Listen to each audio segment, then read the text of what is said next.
السلام عليكم ورحمة الله وبركاته. أعزائي المشاهدين في كل مكان، أهلا ومرحبا بحضراتكم في فيديو جديد ولقاء جديد مع حضراتكم.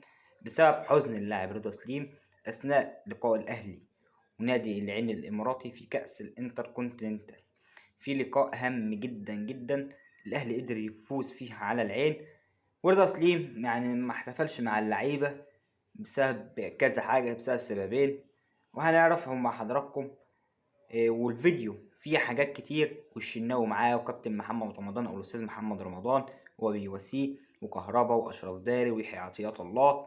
يعني كان فيه احتواء من لاعبي الاهلي لرضا سليم كبير جدا جدا، وفي طبعا غلطات من مارسيل كولر لازم يحتوي اللاعب فيها من قبل او بعد اللقاء، يتكلم معاه يقول له انت مقصر في كذا، اللاعب يشد في كذا، والكلام ده كله طبعا يجي من التمرين او من معنويات اللاعب. فهنقرأ مع حضراتكم بسبب خصم نسبة المشاركة للاعب رضا سليم. المغربي رضا سليم سيتم خصم ما يقرب من 200,000 دولار من راتبه السنوي مع الأهلي وفقا لبند نسبة المشاركة المنصوص عليه في عقود اللاعبين، وبناء عليه اللاعب أبدى حزنه بسبب عدم مشاركته في المباراة التي تسبب في خصم جزء من مستحقاته.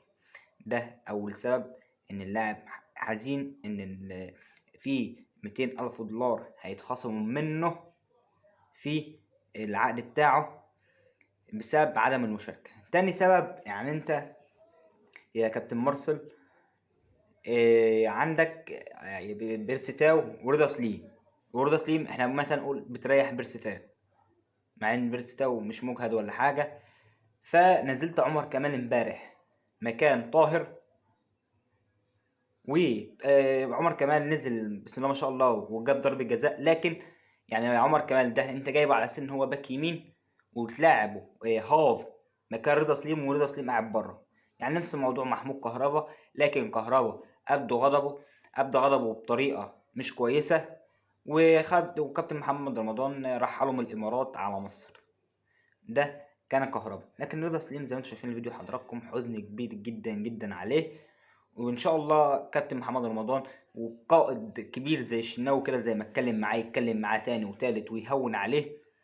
يعني برضو في اللعيب اشرف داري واللاعب يحيى عطيات الله جم بعده بيلعبوا اساسيين في التشكيل، فهو لازم يبقى فيه حزن من اللاعب رضا سليم.